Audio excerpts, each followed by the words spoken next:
Donc, bonjour à tous. Donc là, on fait une séance questions-réponses électroculture. Je vous écoute. Vous pouvez poser vos questions dans les commentaires. Je vais essayer d'en prendre quelques-uns au hasard là et vous répondre et vous laisser la parole aussi, hein. Donc, si vous voulez parler, je vais réactiver vos micros et naturellement, parlez pas tous ensemble en même temps, hein. Et je vais aussi arrêter la présentation. Voilà. Ah non, mettre. Non, c'est pas ça. Euh, ouais, fusionner la vidéo. Ouais, je ne sais pas comment arrêter la présentation, c'est pas grave. Mais donc, je vais vous répondre aux questions, hein. Donc là, ah oui, je vais rallumer, désactiver tout. Ah, voilà, maintenant, je pense que vous pouvez réactiver votre micro. Donc, le premier qui a une question, il peut la poser s'il réactive son micro. Donc, normalement, désactiver tous les sons. Voilà. Est-ce que vous arrivez à réactiver votre micro si vous avez une question?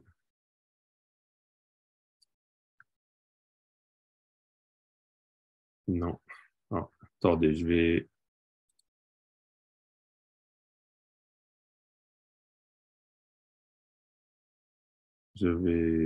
désactiver tous les sons, annuler, autoriser par réactiver. Ouais. Voilà. Maintenant, normalement, vous pouvez réactiver votre son. C'est OK. Ah, voilà, je vous entends. J'entends aussi. Et juste une question, la semaine prochaine, c'est mercredi ou jeudi soir? Le mercredi. Merci. Ouais. Donc, je vous écoute. Oui, bonsoir Yannick, bonsoir tout le monde. Et ici, c'est José Amaral. Merci beaucoup pour une excellente présentation. J'ai une question très rapidement. L'utilisation de l'électroculture rend-il inutile l'application d'autres techniques de production, comme par exemple le semi-direct sous couvert végétal? Non, je veux dire, l'électroculture, c'est vraiment en plus de toutes les techniques habituelles, hein. Ça ne rend pas moins important les autres techniques, hein. On va dire que l'électroculture, c'est qu'on va faire attention à la dimension énergétique électromagnétique, hein, que l'histoire du semi-couvert, de tout ça, ben ça c'est pour des questions de travail du sol ou pour d'autres raisons qu'on va faire ça. Ben, l'électroculture, qu'on va mettre des antennes magnétiques dans les techniques où le sol est nu, où on laboure pas, où on couvre le sol, ça fonctionnera partout. Naturellement, si on peut ne pas labourer, c'est mieux naturellement. Si on connaît bien les techniques de semi-direct, je suis pour et je le conseille, hein. Mais si vous allez rajouter l'électroculture en plus de ça, vous aurez encore plus de résultats. Vous voyez, c'est pas contre du tout, hein. C'est avec. C'est un peu comme l'énergie de la lumière. Est-ce que si on fait du semi-direct, on a encore besoin de la lumière? Bah oui, on a encore besoin de l'eau, de la lumière. Bah là, c'est les énergies magnétiques. Là, on commence à comprendre l'approche comment les énergies magnétiques et électriques ont une influence sur la vie, et on va aussi, en plus, pouvoir optimiser ça. Donc, c'est tout à fait complémentaire à toutes les autres approches. Voilà, j'espère que ça répond à ta question. Oui, bonjour Yannick, merci beaucoup pour ce cours. C'est Sylvie Henri-Réan. Ah oui, merci. Et donc oui, j'ai bien apprécié. Et donc voilà, j'ai une question. Il a été montré, mesuré, que quand on dynamise l'eau, c'est-à-dire qu'on fait un traitement qui peut être électromagnétique justement à l'eau, et qu'on va utiliser cette eau dans l'irrigation, on va augmenter, alors ça dépend des terrains, ça dépend des récoltes, c'est pas tout le temps, mais on a montré qu'on augmentait entre 10 et 30% la récolte, 50% dans certains cas, quand on utilise de l'information. Et on avait besoin de 30% de moins d'intrants. C'est-à-dire qu'on va mettre moins d'engrais, moins d'eau aussi. En général, on met aussi 10 à 20% ou jusqu'à 30% moins d'eau, 50% avec certaines techniques spécifiques dans des serres. Oui, c'est un large sujet. Hein. Et donc, quelle est ta question? Mesurer, ça dépend des techniques. Hein. Et donc, ma question, c'est effectivement, le traitement de l'eau est électromagnétique. Donc, on va aussi, dans ces techniques d'eau, apporter des électrons aux cultures grâce à l'eau et on va modifier localement le champ magnétique. Oui, et quelle est ta question? Oui. Et alors, si on fait de l'électroculture en plus, est-ce que l'électroculture toute seule, les agriculteurs ont un peu mesuré la quantité d'eau dont ils avaient besoin, ou ils ont utilisé la même eau que d'habitude sans voir, par exemple, ou est-ce qu'ils ont eu besoin de moins d'engrais pour… Il faut, comme tu sais, hein, c'est ta spécialité. L'eau, c'est un sujet complexe. Il y a des livres entiers. Hein, on pourrait parler pendant une semaine que sur l'eau. Hein, tu en sais quelque chose, comme tu organises aussi des formations autour de l'énergie de l'eau. Et maintenant, pour apporter l'idée par rapport à l'électroculture, c'est complémentaire.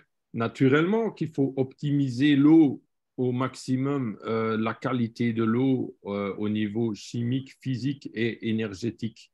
Et il y a plein de techniques qui existent. Et l'électroculture est un plus, hein, est encore un effet. Et on va dire que tout ce qui est connaissance autour de traitement et énergie de l'eau, on va dire que ça cadre dans le domaine de l'électroculture. Hein. Électroculture culture veut dire honorer, ou c'est dans le sens de l'agriculture. Agriculture, ça veut dire honorer la terre. Et la électroculture, c'est lié à l'électricité, hein, ou aux ondes, ou aux énergies que représente l'électricité. Donc, tout ce qui est information, énergie de l'eau, c'est, on va dire, un crampon dans le domaine de l'électroculture aussi. Hein, et j'ai aussi beaucoup expérimenté dans ce domaine-là. Maintenant, là, les techniques que je vais enseigner, là, je vais pas tellement parler de l'eau parce que c'est un sujet, un vaste sujet, mais l'eau, pour simplifier, est aussi une antenne. Finalement, c'est une antenne aussi comme les autres antennes, dans le sens que c'est une antenne. Et donc, du coup, tout va dépendre aussi de quelles énergies on va véhiculer par cette antenne. Mais l'eau en soi, purement matériellement parlant, hein, j'avais lu une expérience que quand ils font de l'eau chimique, quand ils prennent de l'eau, je me demande si ce n'est pas professeur Henri qui a raconté ça ou quelqu'un d'autre, je ne sais plus, mais quand on prend de l'eau chimique, on prend de l'hydrogène et de l'oxygène et on l'assemble. Donc, alors, on a de l'eau chimique, hein, on fait ça au laboratoire, et après, on donne cette eau aux plantes ou on met un poisson dedans, il meurt. Parce qu'il n'y a pas une énergie dedans qui a besoin pour la vie. Et quand on met cette eau-là… Il n'y a pas de gaz, quand on fait ça, il n'y a pas de gaz dedans. Et l'eau pure, enfin l'eau qu'on utilise habituellement, ce n'est pas de l'eau pure, il y a toujours des ions dissous, il y a des gaz, il y a plein de choses. Voilà, donc ce n'est pas l'eau en soi qui est important. Donc, c'est au niveau purement chimique, tu dis il n'y a pas de gaz, mais c'est peut-être aussi plus que ça. Parce que tu mets de l'eau dans un micro-ondes, tu auras du gaz toujours dans l'eau, mais tu donnes cette eau aux plantes et les plantes meurent. Hein? Donc, il y a une énergie qui est négative, qui peut être négative ou positive. Là, en l'occurrence, c'est le côté négatif et qui peut nuire à la vie. Donc, tout dépend, cette eau-là, comment… avec quelle information, quelle énergie, quelle structure, hein, elle aura, et ça va dynamiser naturellement, ça va transmettre cette énergie aux plantes. Par exemple, on le voit bien, après un orage, pendant notre présentation là à l'instant, il y a eu un orage là. Je ne sais pas si vous avez entendu, mais il y avait des éclairs, il y avait le tonnerre, il y avait de la pluie un peu là. Donc, c'était marrant, juste pendant la présentation électroculture, ben, c'est connu que dès qu'il y a une petite pluie d'orage, bah, tout reverdit, tout pousse mieux. Voilà, il n'y a même pas besoin d'engrais là. Hein, tout pousse beaucoup mieux. Et même s'il n'y a que 1 ou 2 millimètres, même pas assez vraiment pour hydrater les plantes, bah, tout pousse mieux quand même. Et tout reverdit quand même. Hein, donc, on voit. Et même les champignons, ils poussent dans les grottes. Hein, il y a une sortie de champignons dans les grottes, pourtant ils n'ont même pas touché. Donc, il y a une énergie électromagnétique qui est libérée aussi. Il y a des ondes Schumann et tout. Donc, on voit que c'est un sujet très complexe. Maintenant, pour revenir à l'électroculture, par rapport aux techniques passives des antennes magnétiques, des antennes atmosphériques, ben, on va dire, on remarque, je te partage les témoignages que j'ai au fil des années, hein, c'est qu'on remarque que les plantes, ils arrivent à pousser aussi bien avec beaucoup moins d'eau. Et donc ça, c'est intéressant. Et par exemple, ce que j'ai remarqué, je ne suis pas le seul, c'est que quand on a de l'eau énergétique, de l'eau chargée d'une bonne énergie, ben même avec très peu d'eau, ça va tout de suite dynamiser la plante très fortement. Mais si c'est une eau presque morte, on va dire, ou de mauvaise qualité, ben là, il faudra arroser, arroser, arroser, et ça va juste faire survivre la plante. Elle va à peine, mais elle ne va pas pousser très fort. Hein? Donc, on voit bien que l'eau est vraiment au-delà de la chimie et de la physique, c'est aussi énergétique. Et cet aspect énergétique, c'est cet aspect-là que je veux naturellement faire prendre conscience dans le domaine de l'électroculture. Parce que c'est cet aspect qui est encore largement méconnu. Ça aussi, tu en parles aussi, je pense, dans tes stages, tes conférences. C'est cet aspect qui est très intéressant aussi dans l'agriculture. Parce qu'on remarque j'ai pas beaucoup d'informations sur l'agriculture, donc il y a 1 ou 2 diapos avec ta tête dans mon cours. Mais je crois que c'est d'ailleurs sur les ondes, un cours sur les ondes. Mais c'est pour ça que là j'écoute, c'est pour pouvoir sur le cours sur l'agriculture. Ouais. Ben, on va. Après, on ne peut pas parler que de l'eau là hein, ce soir. Je pense que c'est bien de laisser quelqu'un d'autre poser des questions maintenant. Ouais. Mais donc, pour conclure un résumé, moi je dirais, juste avant vraiment de m'occuper de l'électroculture, je me suis occupé du traitement de l'eau. Hein. Je faisais des traitements électromagnétiques de l'eau en irrigation. Et après, je me suis dit, ben, au lieu de traiter l'eau, ben, là, on va traiter directement le champ. Il y a l'eau aussi dans le champ. Les plantes sont faites d'eau. Hein. L'eau est très intimement liée à la vie en général. Hein. Mais là, je vais travailler directement sur le champ avec les antennes. Et donc, on travaille automatiquement aussi sur l'eau. Et pour venir maintenant à cette technique de l'antenne magnétique. Ton antenne magnétique, c'est un dynamiseur in situ au lieu d'être un dynamiseur. Attends, je ne t'entends pas, mais je vais finir sur une application concrète.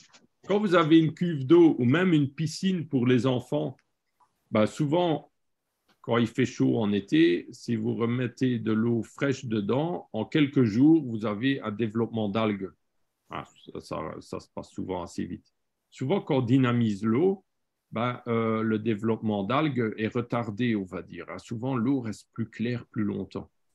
Là, il y a quelqu'un dans un ancien stagiaire d'électroculture, là, il a remarqué que quand il mettait des antennes magnétiques reliées au fil en dessous de sa piscine, que l'eau restait plus claire bien plus longtemps. Donc, même déjà sur l'eau, comme ça a une influence énorme. Hein, donc, rien que l'antenne magnétique, c'est un peu comme l'eau du sol. Quand c'est, on va dire, dans tout le champ, l'eau va être de meilleure qualité aussi parce que sera aussi influencée par, par ces vibrations du champ magnétique terrestre. Hein. Hein, l'eau, c'est vraiment une antenne. Hein. Ça c'est clair et net. Hein. Donc, tout dépend quelle énergie on va apporter à l'eau. L'eau en soi est comme une radio. Tout dépend sur quel poste de radio on va régler notre radio.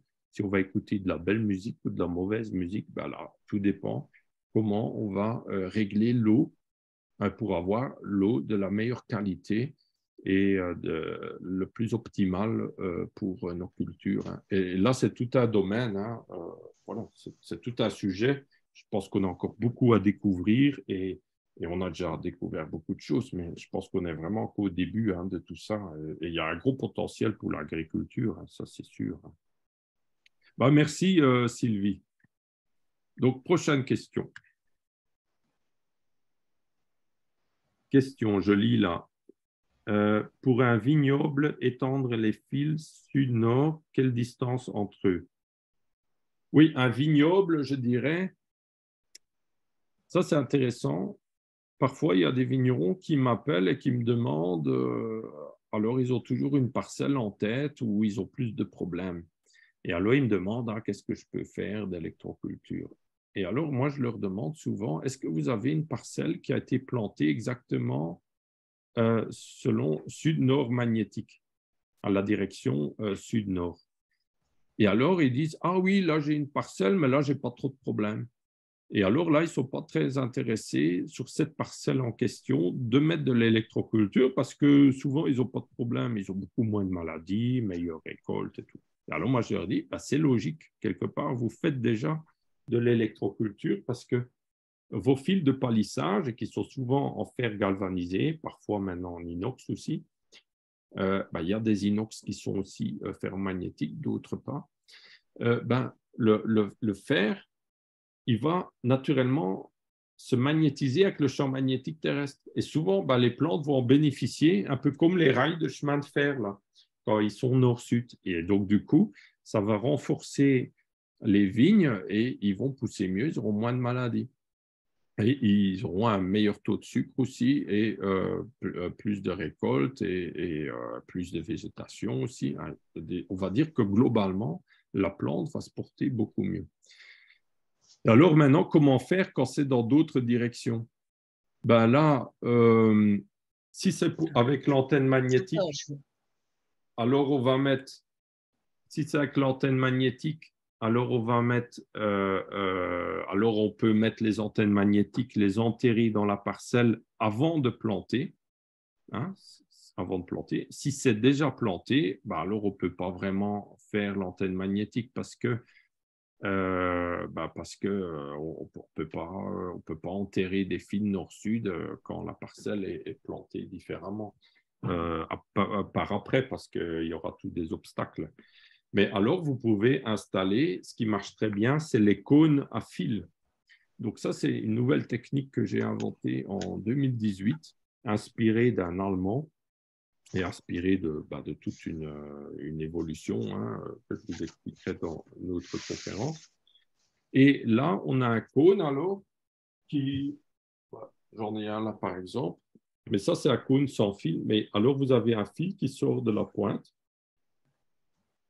et ce fil qui est en cuivre, on va le relier au fil de palissage. Et ce cône qui est fait de basalte paramagnétique et qui a une forme particulière en relation avec les constantes de la nature et les pyramides, ça va capter et amplifier une certaine énergie qui va stimuler la vitalité aussi.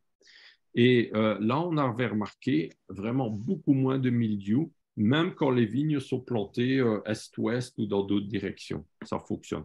Et sinon, il y a aussi l'antenne atmosphérique. Là, vous pouvez alors relier une antenne atmosphérique, qu'on verra dans une prochaine présentation, au fil de palissage, comme c'est écrit dans le livre aussi de Justin Christoflo. Et alors là, ils ont des résultats jusqu'à 30-35 grappes par plant, par vigne, et un meilleur taux de sucre aussi. Donc, et beaucoup moins de maladies aussi, comme avec le cône aussi. Avec le cône, on n'arrive pas à 30-35 grappes, mais on arrive quand même à réduire fortement les maladies et à augmenter la végétation aussi. Donc on voit, on a quand même plusieurs techniques. Il y a aussi les tours rondes qui sont très intéressants en viticulture. Hein. Vous pouvez installer au bord des parcelles de viticoles des tours rondes. Maintenant, les tours rondes ont un côté moins pratique parce que souvent les parcelles en viticulture sont morcelées, sont petites. Et donc, du coup, une tour ronde va agir sur une surface circulaire autour. Donc, du coup, on ne peut pas vraiment délimiter les parcelles. Hein. Souvent, il y aura la moitié, on va influencer chez le voisin et la moitié chez soi ou machin. Et ça, les gens, ils ne veulent pas trop souvent. Donc, si on veut vraiment avoir un effet local, je dirais les cônes à fil, on en met 1 à 2 par rang. Il y a les antennes magnétiques aussi. Il y a les antennes atmosphériques. Donc là, on relie une antenne atmosphérique à un rang ou plusieurs rangs en même temps, même si c'est dans d'autres directions que est, ça peut être est-ouest ou aussi quand c'est des antennes atmosphériques. Et vous pouvez aussi épandre du basalte paramagnétique dans toute la vigne. Ça marche très bien. Aussi contre les maladies du bois. À toutes les maladies, comme les maladies du bois qui font ravage en ce moment, les dernières années, ben, là, vous verrez une très forte amélioration avec l'électroculture. Parce que tout ça, pour moi, c'est un signe de baisse de vitalité globale. Et dès que vous allez augmenter l'énergie vitale, c'est vraiment une énergie, hein, tout ça, ça va disparaître tout seul. Hein. Vous allez recultiver la vie. Vous allez recultiver la vie dans le sol aussi. Et les processus de transmutation du cuivre et de tous les métaux lourds ou de tous les polluants qu'il y a aussi dans le sol, vous allez pouvoir stimuler la transmutation et purifier quelque part le sol d'une certaine façon, qui empêche le bon fonctionnement du sol. L'électroculture va aider à tout ça aussi.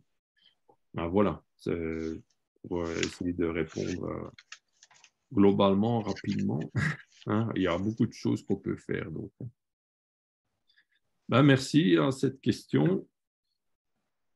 Donc là, je vois une autre question.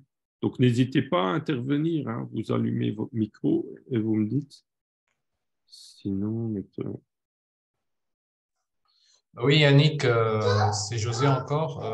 J'ai juste une question. Quelle serait la technique d'électroculture la plus recommandée pour la production à grande échelle d'arbres fruitiers? Je pose cette question parce que j'ai essayé un peu empiriquement plusieurs techniques, comme j'ai partagé dans les photos que je t'ai envoyées, et j'ai eu des résultats un peu différents sur les papayers, parce que je suis en zone tropicale. Ouais. Et pour la première fois de ma vie, j'ai vu des ramifications d'un papayer. Je n'ai jamais vu ça. Mais j'avais utilisé les anneaux Lakowski, mais je n'ai pas bien fait ça. Donc, c'était en court-circuit avec le papayer. J'ai juste découvert ça après. Mais j'ai découvert que le papayer était vraiment, vraiment productif.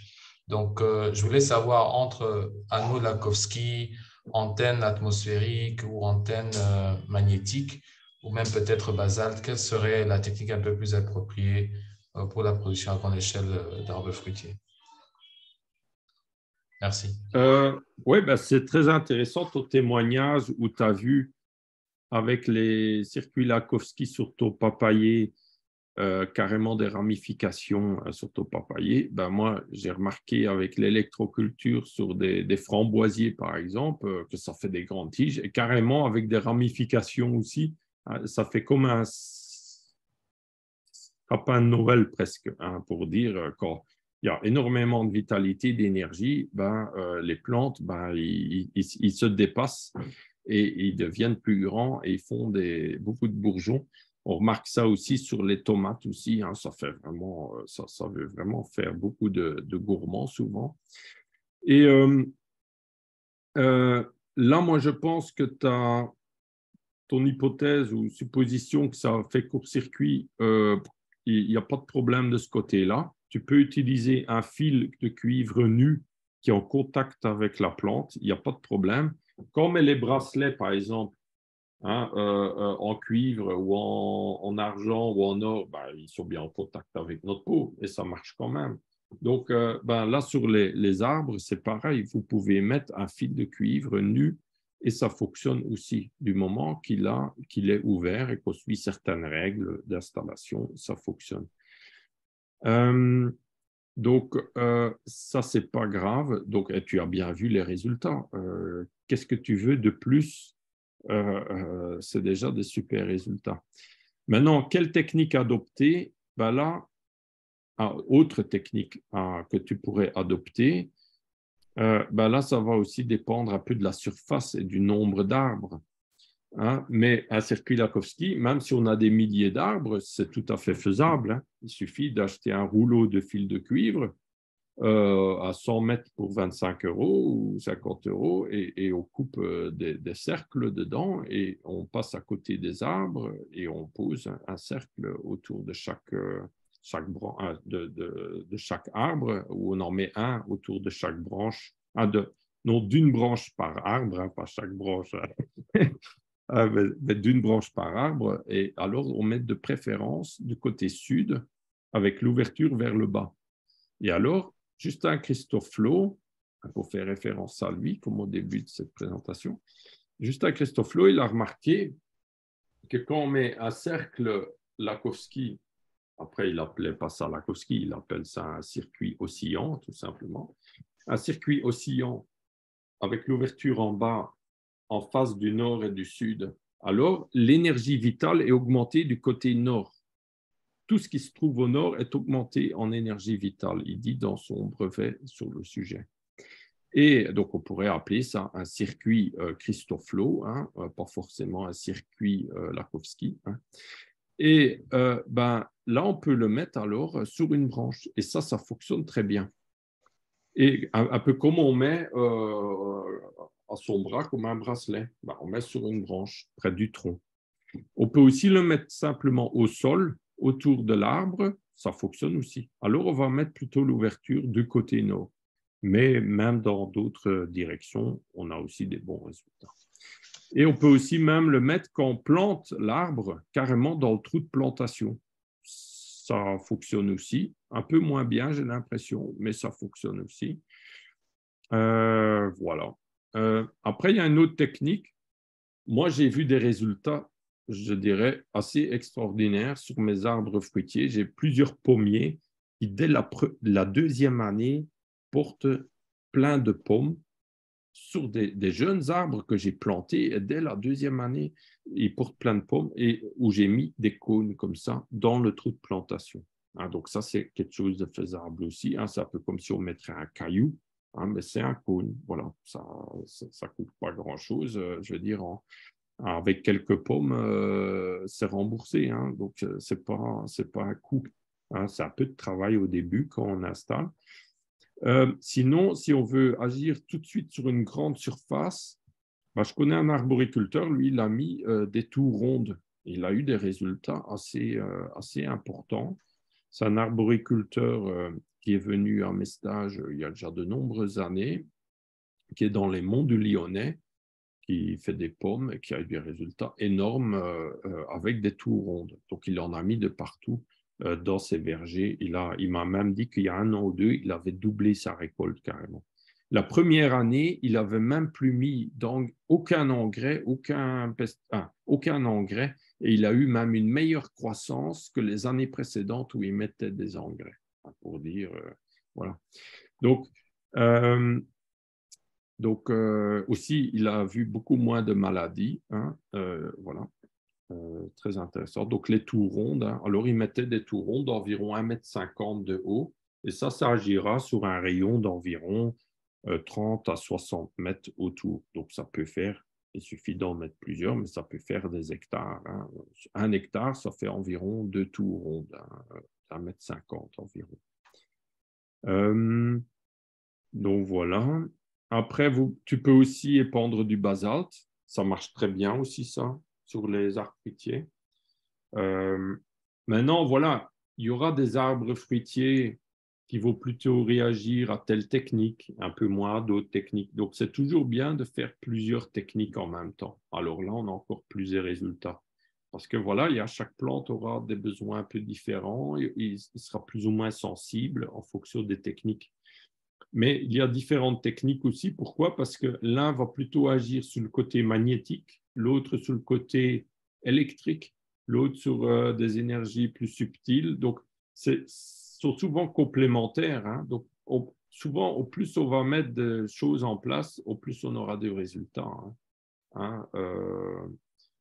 Mais ça aussi, on va voir aussi technique après technique. Oui.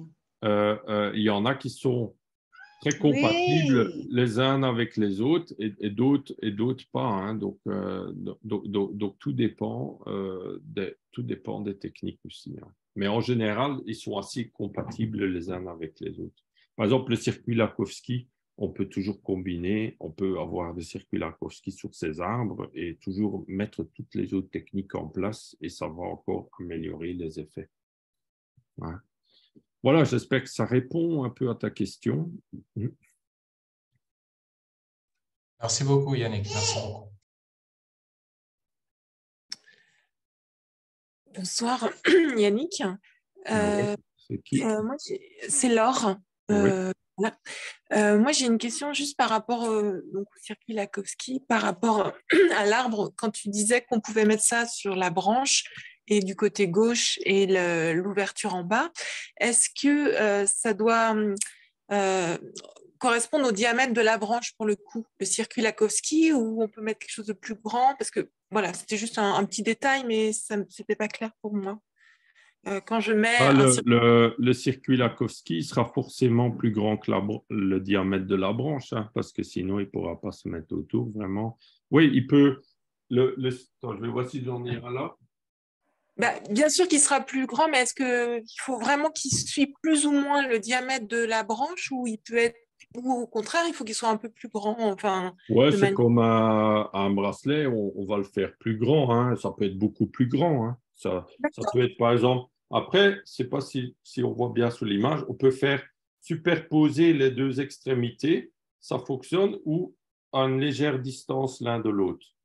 Et ça fonctionne. Donc, du moment qu'on le met autour de la branche, il va naturellement être suspendu comme ça. Même s'il y a du vent, il restera toujours en place environ. Voilà, ça fonctionne. Après, ah oui, ce qui est aussi intéressant, si on est sensible, on va pouvoir sentir qu'en fonction de la rapprochement des deux extrémités, ça change la fréquence ou ça change l'énergie du circuit. Et il y aura toujours une distance plus ou moins optimum. Hein, donc, c'est pour ça aussi parce que ça fait comme un accordage du circuit. Hein, en termes électroniques, c'est un circuit RLC. Et donc, du coup, la distance entre les deux extrémités, ça va changer la fréquence de résonance du circuit. Et donc, du coup, il y aura des distances ou des tailles de circuits aussi qui vont être plus optimum que d'autres. Et ça, on ne peut pas vraiment le savoir à l'avance parce qu'on n'a pas les appareils de mesure électronique pour ça. C'est des énergies trop faibles pour pouvoir mesurer, mais on a notre ressenti. Hein. Donc, si on le sent bien, ça peut aider à améliorer encore le système. Hein. J'avais comme ça des géobiologues dans mes stages, il y en avait un en particulier, lui, il sentait vraiment la différence entre la distance. Et alors, il réglait comme ça la distance entre les deux extrémités. Mais voilà, pour faire simple, souvent, on ne fait pas trop attention à ça parce qu'on n'a pas forcément ressenti. Et en général, ça va améliorer les résultats quand on le met autour de la plante, hein, autour des arbres. Ça marche très bien sous les arbres, hein, en général. Voilà. Et le fil, il doit être dénudé, parce que moi, j'en avais fait avec fil dénudé aux extrémités, mais sur l'ensemble, le reste, j'avais mis le plastique. Enfin, le plastique était resté. Est-ce qu'il s'est mieux de après, s'il y a le plastique, il y a deux choses. le fait de dénuder ou pas dénuder, ce n'est pas si important, ça. Maintenant, s'il y a du plastique autour, il aura souvent une couleur. Et la couleur a aussi une influence propre. Et là, on a remarqué avec les circuits Lakowski, souvent, si on prend un fil avec un plastique rouge autour, ça va plutôt stimuler la floraison des plantes. Et quand c'est un plastique bleu, ça va plutôt stimuler la partie végétative, la pousse végétative et moins de fleurs. Et ça correspond un peu avec les filtres de lumière ou avec la lumière. Quand la lumière des lumières artificielles est plutôt rouge, ça stimule souvent plus la floraison. Ça, c'est connu en culture intérieure. Et quand il y a plus de fréquences de lumière bleue ou d'UV, ça stimule plutôt la végétation. Donc, ça, c'est intéressant à savoir.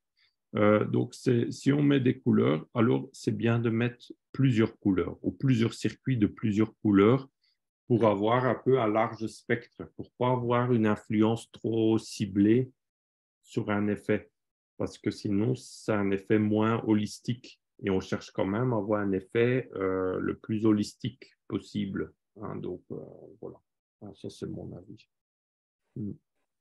Merci, c'est très intéressant. Merci. Merci.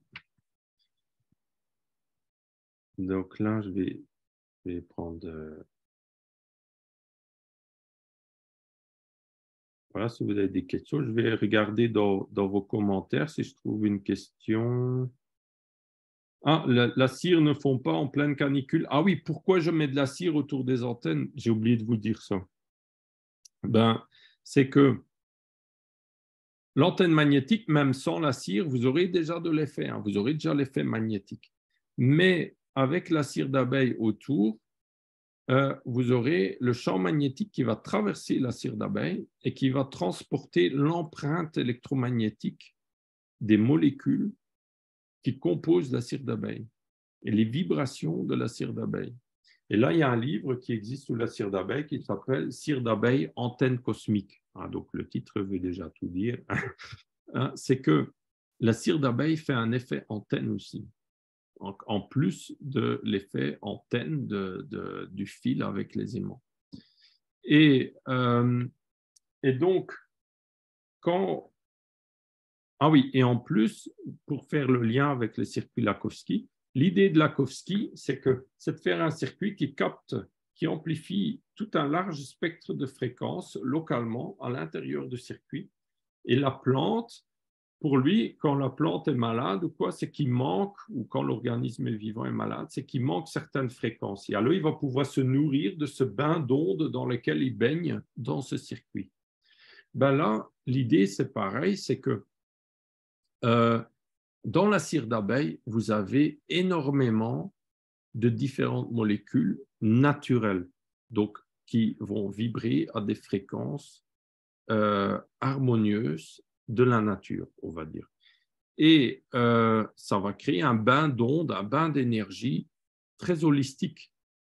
Et l'idée, le champ magnétique va traverser et exciter ces molécules et traverser et transporter, le champ magnétique va transporter sur le fil toutes les vibrations, ces énergies de la cire d'abeille.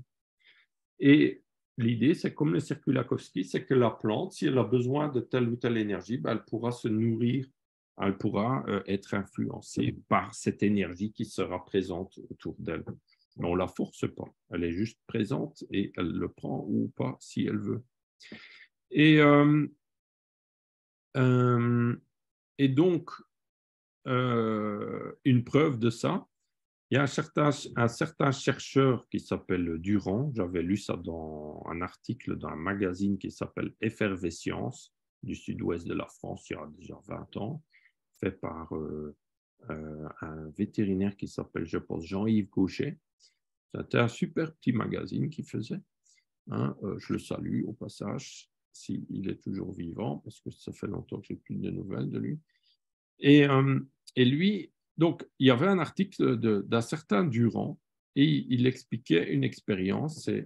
Il prenait du beurre, donc une barquette de beurre bien fermée, il prenait un bout de plastique ou de chambre à air, d'un pneu de vélo, par exemple. Comme enfant, on a tous une fois mis ça en bouche ou quoi, ou pour souffler dedans, ou quoi. Ça a un très mauvais goût comme ça. Et c'est comme le caoutchouc brûlé, imaginez, c'est très mauvais goût. Et après, il mettait un champ magnétique, un aimant, où le champ magnétique, dans la direction de cette chambre à air, dans la direction du beurre. Et après quelques heures, quand on ouvrait le beurre, il paraît qu'on a un goût, un arôme de chambre à air dans le beurre. Pourtant, il n'y a pas une molécule dans le beurre. C'est déjà le transfert d'informations des molécules, vous voyez. Et donc ça prouve qu'avec un champ magnétique, on peut transférer des informations. Et donc ça, c'est très important alors de ne pas utiliser, ou le moins possible, de matière synthétique, chimique, de pollution chimique et tout ça, parce que ça va apporter des fréquences qui ne sont souvent pas harmonieuses avec la nature et on n'a pas envie d'un goût de plastique dans son beurre. On n'a pas envie de manger une salade. Imaginons qu'on met autour de notre aimant, là, on met de la chambre à air. On n'a pas envie de manger une salade avec le goût de chambre à air. Donc, donc, voilà. Et donc, du coup, avec la cire d'abeille, on va apporter toutes les fréquences bénéfiques. Et la cire d'abeille, quand on sent l'odeur, c'est comme enivrant, c'est envoûtant, c'est un côté un côté magique comme ça, un côté bien-être énorme. On se sent toujours bien quand on sent la bonne cire d'abeille. Il faut savoir que dans la cire d'abeille, on retrouve toutes les molécules. Imaginez les abeilles visitent de la lavande.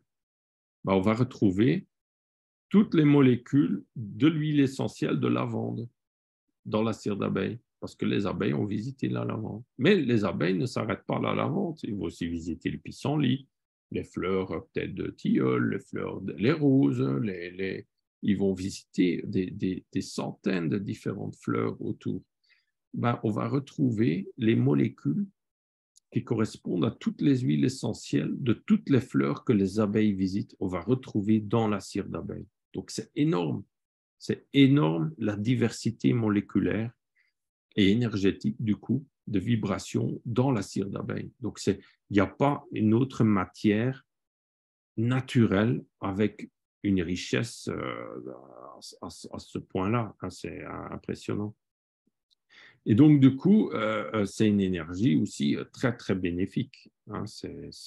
Voilà. Et donc, l'idée, c'est vraiment de transférer, d'utiliser cette énergie pour le bénéfice des plantes en retour, on va dire.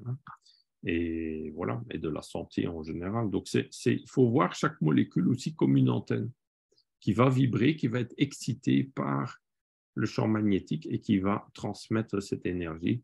Il paraît qu'on appelle ça la résonance magnétique. Non. La résonance magnétique électronique. Voilà, ouais. Il y a la résonance magnétique nucléaire que tout le monde connaît quand on fait un scan à l'hôpital, mais il y a aussi la résonance magnétique électronique. Et ça, c'est aussi décrit dans les livres sur la résonance magnétique en général. Et il y a un professeur espagnol qui a découvert qu'on peut transférer l'information de molécules par résonance magnétique électronique. Donc, on peut même calculer, on peut même créer artificiellement les fréquences. Quand on connaît la molécule, les différents atomes, les différentes liaisons, on peut même calculer les fréquences à l'avance qu'on pourrait transmettre, on va dire, pour informer l'eau, par exemple, ou informer là, le fil dans l'antenne magnétique.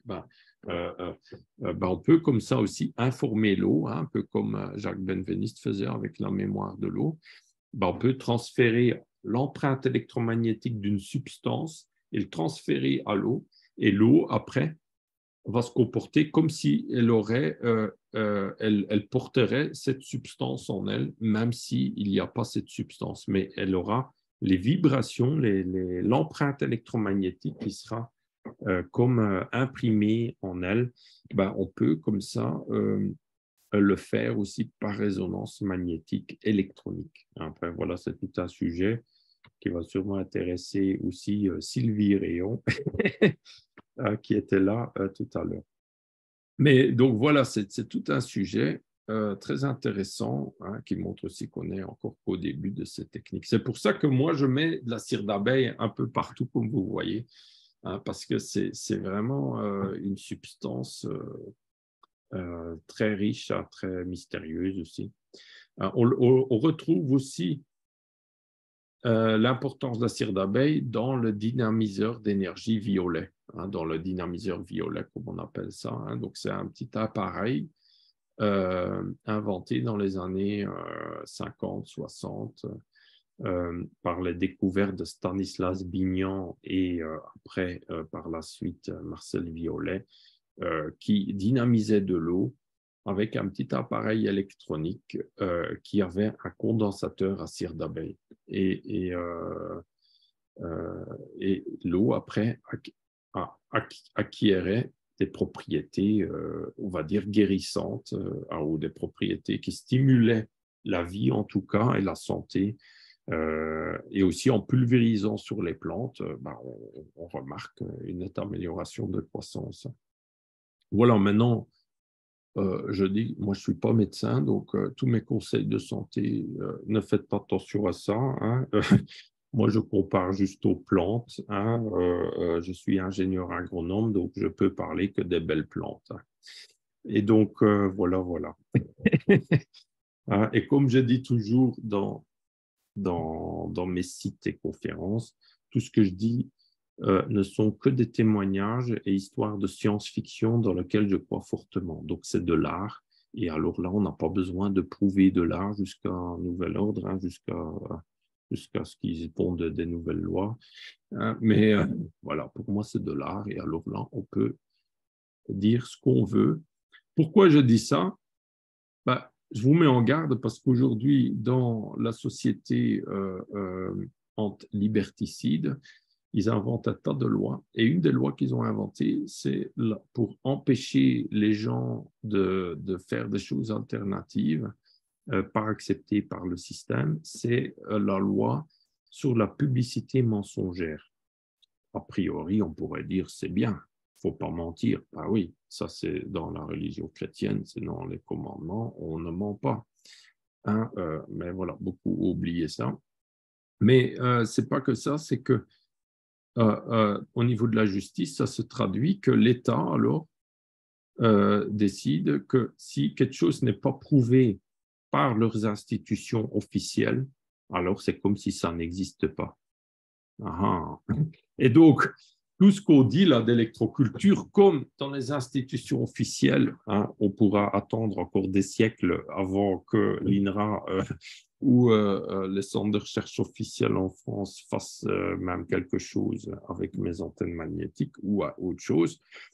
Pendant ce temps-là, officiellement, je ne peux pas, tout ce que je dis là, je ne peux pas vendre en même temps des antennes magnétiques et dire tout ce que je dis si ce n'est pas une œuvre artistique. Vous voyez? Si c'est parce que sinon, il faudrait que je paye des milliers d'euros comme ou que je sois corrompu comme le système pour pouvoir avoir le droit de le faire. Vous voyez comment le système est vraiment verrouillé, comment ils ont créé des lois et ils vont pas, comment ils ont créé des lois sur mesure pour les protéger eux, sous prétexte de vous protéger vous. Hein, qu'en réalité, quand moi j'apporte là des techniques d'électroculture qui vous aident pour de vrai, ça, ils vont nuire. Hein, mais s'il y a un gros chimiste là qui dit que ça poudre de perlimpinpin chimique qui pollue, qui tue, s'il dit des mensonges là-dessus, lui, il n'est jamais inquiété, hein, rarement. Hein. Mais les petits artisans et petits inventeurs qui inventent quelque chose qui dérange le système, ceux-là, ils peuvent être tout de suite inquiétés. Donc, vous voyez comment le système fonctionne. Il suffit d'aller dans un supermarché pour vous en rendre compte. Il y a plein de prix mensongers d'erreurs d'étiquetage, de toutes sortes d'erreurs intentionnelles pour tromper le client. Et eux, ils n'ont pas de problème. Normalement, ces directeurs devraient avoir aussi 30 000 € d'amende et jusqu'à 5 ans de prison. Hein, c'est ça la loi sur la publicité mensongère. Mais eux, ils ne sont jamais inquiétés. Mais le petit artisan du coin, lui, parfois, il est inquiété avec ça. Hein. Il suffit qu'il se trompe, qu'il oublie et qu'il y a des pressions et qu'il y a des gros qui veulent le nuire. Hop, ils envoient le service et il a des graves problèmes. Donc voilà. Donc, c'est comme ça que le système fonctionne. Hein, et donc, il faut s'en protéger. Hein, voilà. Et donc, il faut comprendre comment ça fonctionne aussi. Voilà. Voilà. Et c'est pour ça que l'électroculture a été censurée, perdue. C'est que Justin Christoflo, au début, il pouvait en parler plus ouvertement. Il avait même des soutiens politiques au début du siècle. Mais très, très vite, à partir d'environ 1925, il y a eu un ministre de l'Agriculture français qui était en lien ou qui était même le président de la Fédération de potasse d'Alsace. Donc, c'est les engrais chimiques de potasse. Hein, donc, ils extraient de la potasse dans des mines et après, ils les modifient ou ils changent ou n'importe. Et on va dire que c'est vraiment de la chimie. Et lui, il a dit, allez, vous me virez tous les cours d'électroculture dans l'enseignement supérieur et l'enseignement et de tous les circuits officiels et de la recherche officielle. Et maintenant, on n'en parle plus. Maintenant, on ne parle que des produits chimiques. Alors, on ne parle que des bienfaits des produits chimiques. Et tout ce qui est alternatif, on va faire comme si ça n'existe pas. Voilà. Ça, c'est un peu l'ordre qu'il a donné. Et après, ça a été complètement censuré. Même le mot a été retiré des dictionnaires. Et je dis pas n'importe quoi, c'est vrai, vous pouvez tous vérifier vous-même dans votre dictionnaire. Vous regardez les dictionnaires d'avant la Deuxième Guerre mondiale, souvent le mot électroculture est dedans. Et après la Deuxième Guerre mondiale, il n'y a plus le mot électroculture. Donc, voilà pour vous dire.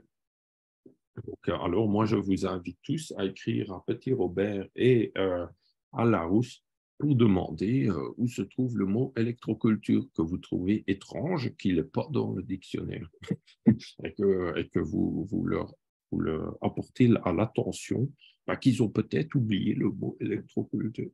Et après, j'aimerais bien avoir leur réponse. J'aimerais bien avoir leur... J'ai déjà écrit, je n'ai jamais eu de réponse.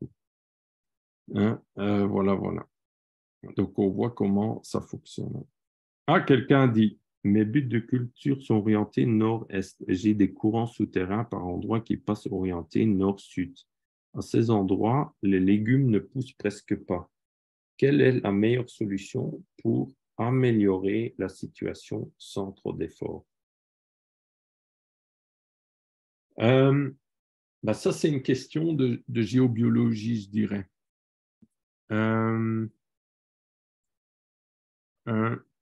En géobiologie, dans la nature, on va remarquer qu'il y a des plantes, par exemple comme le sureau, qui aiment bien pousser sur l'eau, sur eau. Et vous prenez une bouture de sureau et vous mettez un peu à 1 ou 2 mètres à côté d'une ligne d'eau, elle survivra, mais elle ne poussera pas fort. Il y a des plantes comme ça qui ont besoin de certaines énergies. Et après, par exemple, un pommier ne va pas trop aimer pousser sur l'eau ou sur une veine d'eau ou une énergie. Il ne va pas trop aimer, ou une faille. Donc, il y aura toujours des plantes qui aiment ça et d'autres plantes qui n'aiment pas.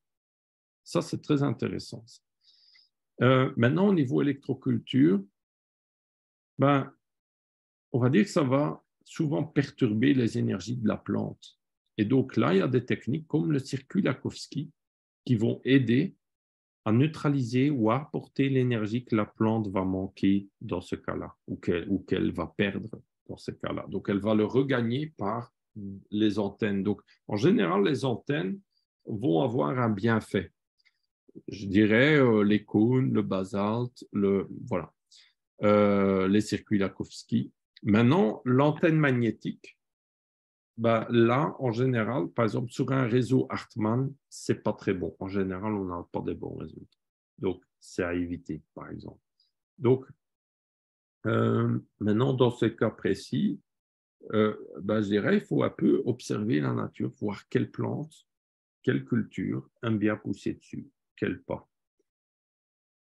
Après, avoir le courant souterrain, quel type d'énergie c'est. Si c'est une énergie, moi j'analyse ça comme ça, si c'est une énergie chimique, s'il y a une pollution qui passe par l'eau, par des courants souterrains, mais c'est un courant d'eau, c'est un courant électrique, mais c'est quoi comme courant? Voilà, déjà détecter ce que c'est. Parce que si c'est un courant électrique, ben alors il va y avoir peut-être des vibrations, une information dessus qu'on va peut-être pouvoir neutraliser avec des cônes ou avec d'autres techniques. Et si c'est un courant d'eau, si c'est une pollution chimique, par exemple d'azote, trop de nitrate, alors là, il ne faut surtout pas mettre un aimant dessus, parce que l'aimant, le champ magnétique, va amplifier l'azote, les nitrates. Et alors, vous aurez, je ne sais pas moi, des problèmes d'excès d'azote parfois. Ça, j'ai déjà remarqué ça. Hein, donc, il faut avoir un peu plus de précision, là, je dirais.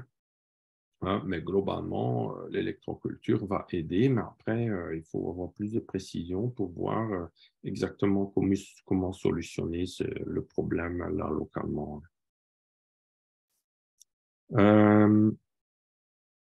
Voilà, je suis en retard dans mes plantations. Il y a encore beaucoup en godet.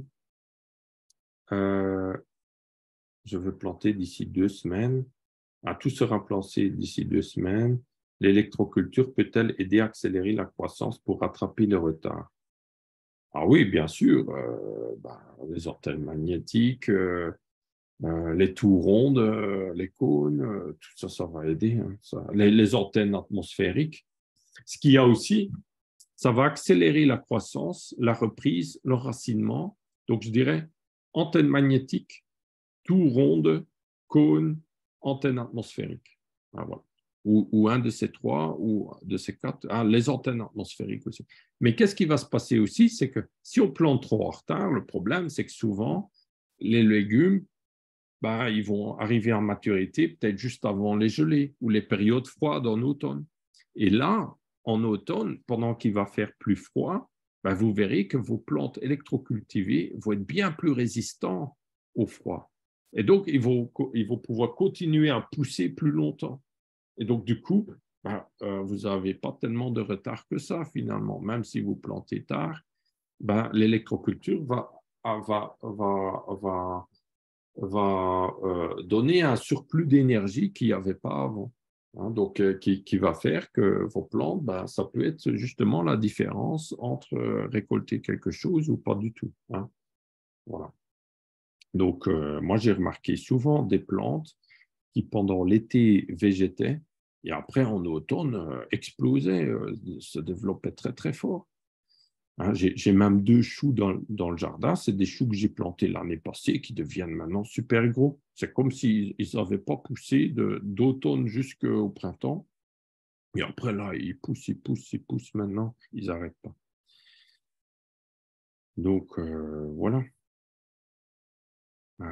Sans monter en graines. J'avais 3 choux. Un est monté en graines et les 2 autres, ils ont décidé de ne pas monter en graines, de grossir. Ils ont décidé de vraiment grossir, qu'on aurait pensé avec la période de froid de l'hiver. Normalement, c'est une plante bisannuelle. Elle va monter en graines l'année d'après. Non, il y en a 2 là qui ont décidé de se dire on attend 1 an là et on va grossir l'année prochaine. Ouais, c'est très bien. Ah oui, quelles sont les techniques les plus rapides à mettre en œuvre et plus économiques? Ça aussi, ça va dépendre du contexte. C'est une grande surface, tout dépend de la surface, je dirais. Si c'est une petite surface potager, on met une antenne atmosphérique, hop, une grande tige, quelques pointes en haut, un fil relié à la terre, et c'est fait. Hein, donc ça, c'est très vite fait si c'est une petite surface. 200 mètres carrés, ouais, 2-3 antennes atmosphériques, je dirais, c'est vite fait. Avec des fers à béton, on met un fer à béton, quelques fils de fer galvanisés au bout, hop, on n'a même pas besoin de relier un fil de la tête au pied parce que c'est le fer à béton qui fait effet de fil. Ça va très vite. Donc, 200 mètres carrés, c'est un petit jardin, donc ça fait 20 sur 10. Ouais, voilà, on en met 2-3 fers à béton, 2-3-4 mètres de haut, ça peut faire une grande différence. Une vigne là de 8000 mètres carrés, donc là, c'est déjà presque 1 hectare. Là, on peut mettre, je dirais, 2 tours rondes, 2-3 antennes atmosphériques reliées au fil de palissage. Et déjà, ça peut déjà faire une grande différence. Pourquoi pas, on pourrait rajouter des cônes tout autour. C'est déjà plus de travail. Si on veut faire rapide, je dirais 2 tours rondes et 5 antennes atmosphériques, ou un peu plus. Si on les relie au fil de palissage, on peut en mettre moins. Mais si on ne relie pas, alors il faut en mettre beaucoup. Alors il faut peut-être même en mettre 10-20 sur l'hectare. Mais les antennes atmosphériques, c'est très, très, très efficace. Ça, c'est la première technique d'il y a plus d'1 siècle qui est toujours efficace, toujours pratique aujourd'hui. Moi, j'ai une... oui. C'est à nouveau Laure. J'ai une question par rapport, tu vas peut-être en parler dans d'autres rencontres. C'était pour les tours basalte. C'est quelque chose qui me parle bien, mais j'avais le problème pour trouver la tour, en fait, le tuyau, en fait. Je ne sais pas trop où trouver ça. J'ai regardé un peu sur Internet, ce n'est pas évident. Est-ce que tu aurais des pistes par rapport à ça? Et vous êtes dans quel coin de France? En Bretagne, Rennes, près de Rennes. Oui, Bretagne. Le plus simple, c'est d'aller sur le site Keramo Steinzeug, c'est un fabricant de ces tuyaux. Et alors, sur le site, ils ont une page avec les responsables régionaux, avec leur email et numéro de téléphone. Et là, je vous conseille de les appeler jusqu'à quand vous arrivez à joindre quelqu'un et qui vous dise où il y a un point de vente de ces tuyaux dans votre secteur. Et alors, eux, ils vous disent, mais ce n'est pas région. Par exemple, tout le Grand Est, par exemple, qui a un grand secteur, ça va de la Champagne jusqu'en Alsace, il n'y a que 2 points de vente, par exemple. Donc, ça peut être à 10 km comme ça peut être à 100 km. Donc, c'est vrai qu'il n'y a pas beaucoup de lieux où ils vendent ça, mais on en trouve quand même. Et après, sur le Bon Coin, si c'est juste un tuyau ou 2, quelques tuyaux, on voit souvent des annonces sur le Bon Coin de gens qui ont des tuyaux en grès qui traînent quelque part et qui veulent s'en débarrasser. Et alors, on trouve aussi assez facilement. Donc, il faut chercher tuyaux en grès. Tuyaux. D'accord. Je vais mettre un peu de tuyaux en grès. Donc, le grès, c'est de l'argile cuite à haute température. C'est de la céramique. Ça devient la céramique alors. Et le fait que ce soit de l'argile, par exemple, je veux dire un tuyau en plastique ou une autre matière, ce serait moins efficace. Après, moi, en plastique, je déconseille. C'est pas que ça ne sera pas efficace, il peut aussi avoir un effet. Mais comme on a vu, on va aussi transférer l'information plastique. C'est quand même pas ce qu'on veut. Et donc, mais moi, personnellement, je n'ai pas envie de transformer mon jardin en déchetterie avec plein de plastique partout. Donc, j'essaye de faire, d'utiliser le moins possible de matériaux comme ça, chimiques, de plastique. Voilà, donc j'essaye d'utiliser des matériaux le plus naturels possible. Maintenant, ce que vous pouvez faire, c'est comme les tours rondes, on peut mélanger du ciment avec du basalte. Et le basalte, on peut trouver déjà beaucoup plus facilement. Et alors, vous faites vous-même une tour. Alors, vous utilisez le tuyau plastique comme un moule. Et vous faites une grande colonne et vous remplissez de ce mélange de ciment et de basalte. Vous faites comme un mortier ou comme un béton. Et après, vous enlevez de nouveau le tuyau plastique et vous avez une tour. Vous avez un cylindre. Et après, vous mettez un chapeau dessus et vous avez une tour. Donc, et là, vous pouvez aussi faire des tours grandes et vous avez une tour qui est en ciment. qui peut être gris si on ne met pas de colorant, mais vous pouvez mettre des colorants, des ocres dedans, vous pouvez mettre des oxydes de fer, alors ça devient un peu plus rouge, ou vous pouvez mettre des ocres du sud de la France, alors ça devient plus orangé, ou différentes couleurs, hein. Ça, c'est un peu comme on veut après. Donc, et ça, c'est accessible à tout le monde, hein.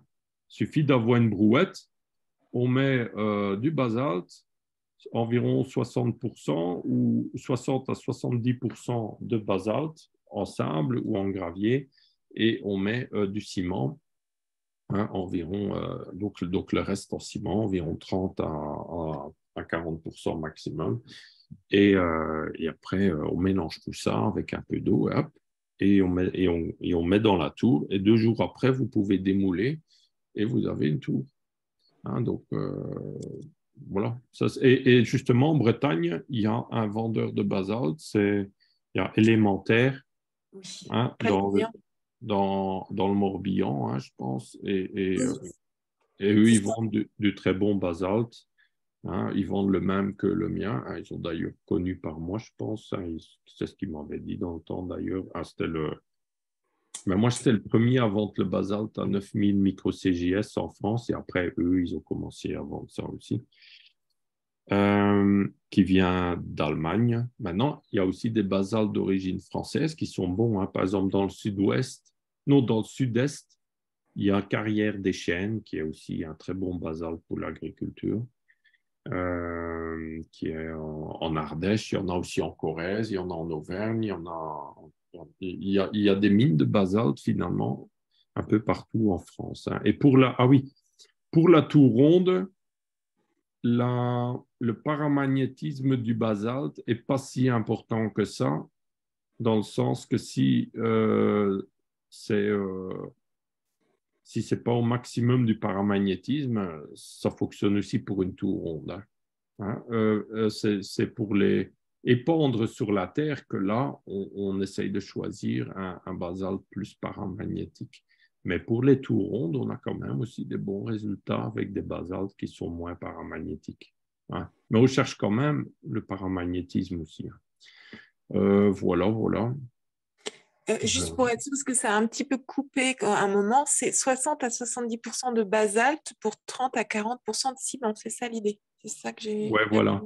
Ben, un ingénieur du Canada, il m'a dit que là-bas, pour que ce soit plus résistant au gel, ils mettent que 30% de ciment. Hein. Mais parce que si on met trop de ciment, ça rend plus fragile par rapport au gel, le béton. Après, moi, je ne suis pas ingénieur civil, hein, je ne suis pas spécialiste en béton. Hein. Mais ce que j'ai appris, c'est qu'il ne faut pas, on a tendance à mettre souvent plus de ciment en pensant que ça va être plus solide, mais c'est faux. C'est l'inverse. En réalité, c'est une sorte de cristallisation qui s'opère entre la partie granuleuse et le ciment et l'eau.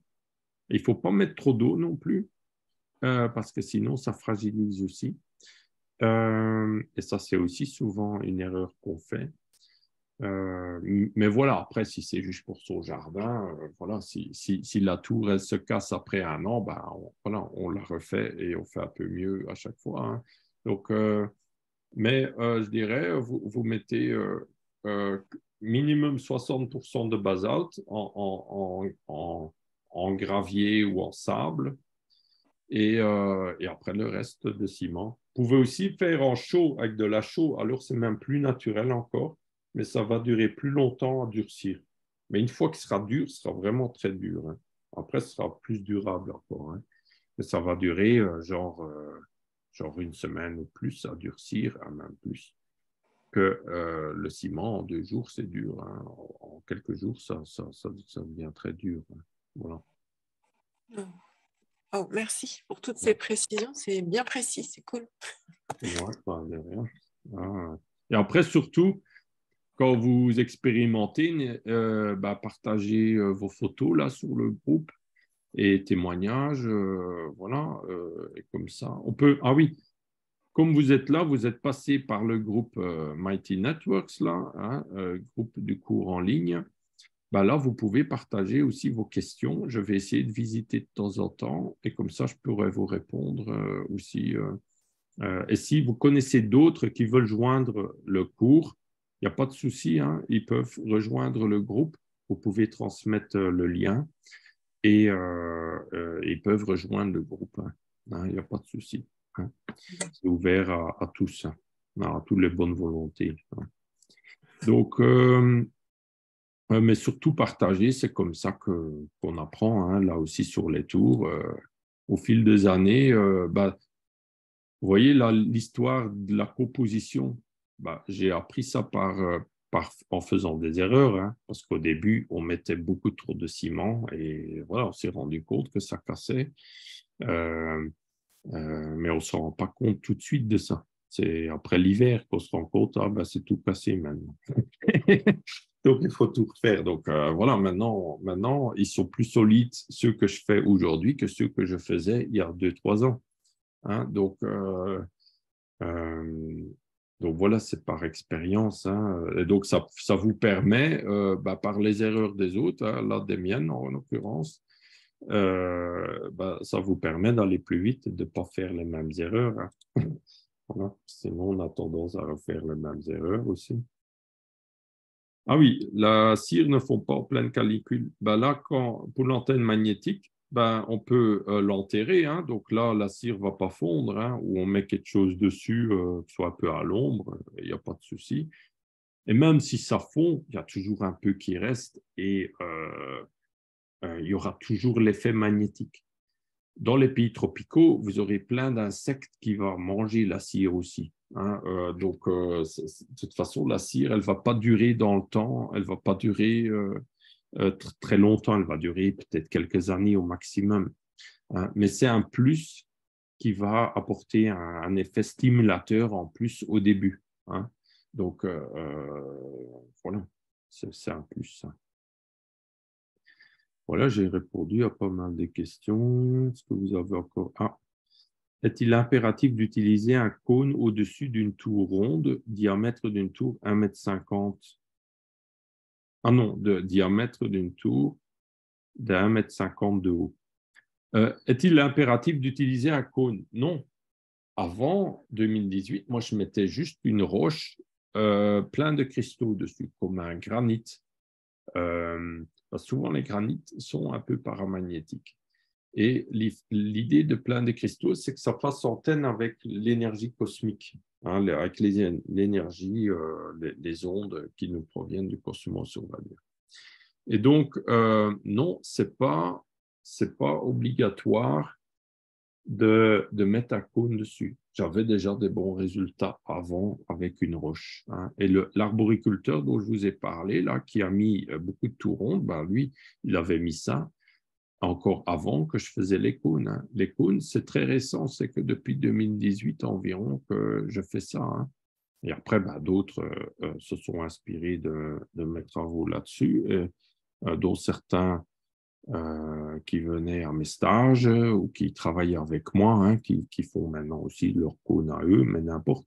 Mais ça a inspiré beaucoup de monde, mais ce n'est pas absolument obligatoire, hein, les cônes. Mais c'est un plus. On a quand même remarqué que dès qu'on fait avec les cônes, on a encore plus de résultats. Hein. Donc, voilà, chaque année, on découvre des petits plus. Hein. Mais c'est vrai que c'est bien de le dire qu'on peut déjà avoir des très bons résultats simplement en remplissant un tuyau de basalte paramagnétique et en mettant un caillou dessus. Hein. Donc, vous voyez, c'est simple. Hein. Hein, donc, il n'y a pas besoin de dépenser grand-chose. Hein. Si on habite en Auvergne, par exemple, où il y a du basalte de partout au bord du chemin, ben, vous remplissez un tuyau plein de basalte, vous mettez un caillou de basalte dessus, vous avez une tour ronde, hein, et ça va fonctionner. Hein, il y aura des effets. Hein. Ah, si c'est bien fait. Hein. Il y a aussi toujours une partie de mystère. Hein. Il n'y aura pas toujours des effets chez tout le monde. Après, parfois, il suffit de changer l'emplacement ou d'améliorer un peu sa tour et hop, ça fonctionne. La tour, c'est toujours bien de le mettre sur une veine d'eau ou énergie eau. Alors là, on a remarqué que ça fonctionne bien mieux. Donc ça, c'est important, je dirais. Mais même si on ne le met pas, il y aura des effets aussi. Hein. C'est un peu comme la radio, l'antenne radio de la radio. Ça va fonctionner un peu partout, mais si c'est bien dirigé, on capte beaucoup mieux la radio. Ben, qu'une tour, c'est un peu pareil. Ouais. Ben voilà, je pense que j'ai fait un peu le tour et il commence à faire tard. Ah ben 22 juin, 22h22, justement, quand je me dis, oh, c'est le temps d'arrêter maintenant. Ah, c'est la coïncidence, la synchronicité, même pas fait exprès. Ben voilà, j'espère que ça vous a plu. Hein. Un grand merci à vous tous pour cette première. Et ben on va continuer. Hein. À la semaine prochaine. Au plaisir. À tout bientôt. Au revoir. Ciao Yannick, merci beaucoup. Ah, bonsoir Patrick. Merci. Ciao, tu vas bien? Merci beaucoup. Merci, hein. À bientôt. Merci.